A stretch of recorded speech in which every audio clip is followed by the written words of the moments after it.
Whether we believe in our capacity for self-government or whether we abandon the American Revolution and confess that a little intellectual elite in a far distant capital can plan our lives for us better than we can plan them ourselves. What is the difference between a Democrat and a socialist? The greatest crisis today is not the Middle East, it's not Iraq, it's Syria, but it's climate change. Yeah. All the people don't have freedom, all the people don't have justice, and all the people don't have power, so that means none of us do. The big government lovers painted a picture of doom and gloom in 2011. The future must not belong to those who slander the Prophet of Islam. We see it in the STEM program. You know, people have talked about this STEM program being such a great deal. Welcome to the Abolitionists Roundtable, your all-access pass to the 2016 Black Conservative Revolution. Join the conversation at 734-822-1600. Now, here are your hosts, Del Marsh, Phil Stargell, and Janice Daniels. Good morning, folks. Can you believe what happened this week? Did you enjoy the Democrat, the Republican debate on Thursday night? We have a number of headlines. I wanted you to get involved in the conversation this morning. Give us a call at 734-822-1600. I just want to point out, I want to go over a couple of things. This is Black History Month, and I've been back and forth about this right here. About celebrating this as Black History Month, but I want to really make sure that we celebrate American history, not just Black history.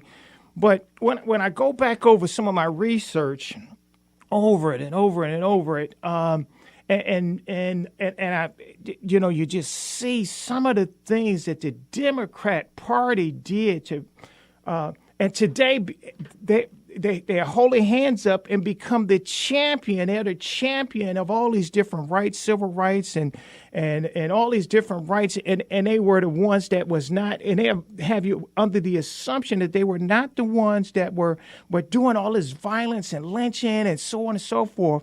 I mean, they're really out here trying to rewrite history. And so we have two separate Americas going on. Can you believe we have an actual socialist actually gaining momentum, actually manipulating young people into thinking that capitalism or the free market is really about Wall Street, when it's not about Wall Street at all. It's about somebody going out there creating a business for themselves. It's a lot of people that have created something, an idea, a product, a service for themselves, and has helped mankind out. And because of that idea, because of that service that nobody else was doing, or somebody was doing, but what they did is they just made that service or that idea, they improved on it, and it's improved people's lives. Suddenly, that right there, that idea, capitalism, the free market, economic freedom is under attack. Can you believe that that's under attack by socialists? And he's misleading young people and having them believe that capitalism is is Wall Street, and that's far from the truth. But here, I want you to join the conversation, but I want to ask a question. And I want you to call in, and I want you to answer this question for me. Why is socialism so appealing to young Americans? And I've heard some old fools today that actually believe that that it would be good for America, for our economy, for upper mobility. Well, the truth is that socialism is just going to keep everybody on the same level. There is no upper mobility with socialism. And so the people that he always referred to, that, the upper, well, they're going to stay in that upper. You can still confiscate all that wealth. If I know how to create, if I'm somebody that, like Donald Trump, that's somebody that know how to create opportunity and has created a brand and made himself a brand. And so no matter what, you could take all his, confiscate all his wealth, he got still come back out there and convince you to buy his product and service, and you'll transfer all the wealth right back to him anyway. and other people like him. But so here, let's go back. I want to go back for a minute. I was talking about this about Black history or American history. I like to call it, but this American history, folks, is serious. I mean, you have to go back. Matter of fact, I want you to get a book, Setting a Record Straight, American History in Black and White. This is by David Barton. I mean, he really collects a lot of good information. And I'm going to read from page 115. I mean, we have to keep that tail on that Confederate flag on the Democrat Party.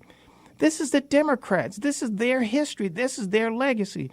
And the reason I brought this up is I was got in a car with somebody, and I don't listen to a lot of the radio station, black radio stations at all. I don't listen to it, period.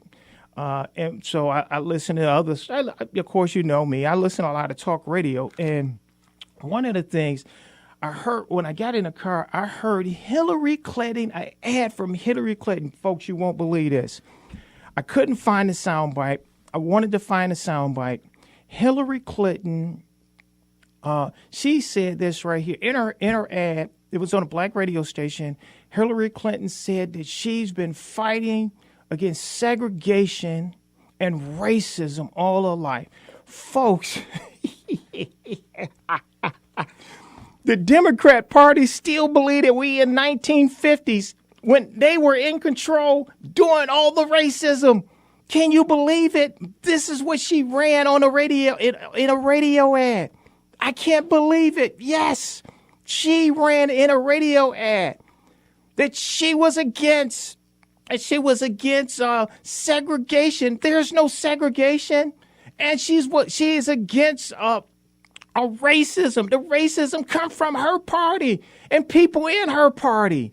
That's where it comes from. Can you believe that this is what she believes is a strategy to get the vote out, to get blacks to vote for her? We're not talking about running an ad telling people that I'm the one that's going to help you in upper mobility. I'm the one that's going to help you better your life and better the life of your children and grandchildren. I'm the one that's going to help you. I'm the one that's going to help with some of my policies to make things better in America, so the playing field is level for everybody, that everybody has the same opportunity to better their lives. Democrats actually believe that people want to live in a ghetto. They don't want to stay in the ghetto. They want to increase their lives. They want to better their lives. But Democrats believe this is why they export and import all these illegal aliens, folks, because they believe that they need a permanent underclass. This is what it's all about, a permanent underclass. These folks will vote Democrat from one generation to another generation. And I'm getting a little bit ahead of myself, but I want to go back because it's important that we understand the history of the Democrat Party. Why is that? It's important that we understand the history of the Democrat Party, because if you understand their history, you'll understand why, folks, you think just because if we get a president that is just going to end there. These folks are nasty, dirty. There is no hypocrisy in the Democrat Party. It's any means necessary to win, period. That's what it's about. Any means necessary. And so we think that that the Democrat Party is going to change their rules. They're going to play fair. There is no playing fair. And the reason why so many people is attracted to Donald Trump is because they see that they know we went through 8 years of over and over the news media, the Democrat Party who voted for the war. And then, again, there is no hypocrisy. Turn around and attacked him daily, all day, every day about his positions on whatever, over and over and over and over and over. But here, we're going to get into that a little bit, and we're going to get to our call. So I want you to hang in there for me for a minute. Again, I'm reading from David Barton's book. I would recommend that you get this book, David Barton Drew, American History in Black and White. And the reason why is, we have to have our talking points from a history perspective, a historical perspective, so that we can fight back, not just our friends with the truth. That's what we have that they don't have. We have the truth. I was talking to a guy, and he tried to every angle. He tried, but I had something. I had truth. I kept coming. Matter of fact, instead of walking towards me, he was walking away from me, and I kept walking to him with more and more and more of this truth of the Democrat Party. And so I'm going to start right here on page 115. It says, of course, all forms of violence and intimidation, lynchings were by far the most effective between 1882 and 1964. Up until 1964, the Democrat Party were the ones that were intimidating our brothers and sisters out there that now have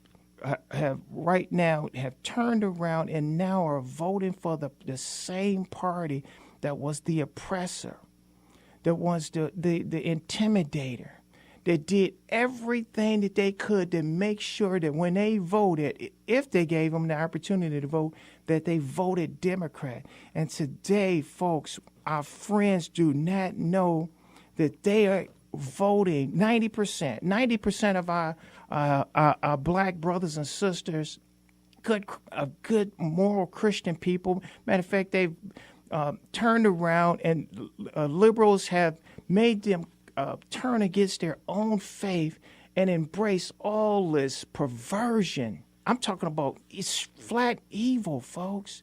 Do you know from the CDC it says that a black woman is 16 times more likely than any other ethnic group to be infected with AIDS or HIV than any other ethnic group, a black woman. Do you know that the reason why so many young men, and Bernie Sanders talked about this, are incarcerated? It's because of his party. It's because Democrats introduce all this these social programs, kick the man out the house, kick the father out the house,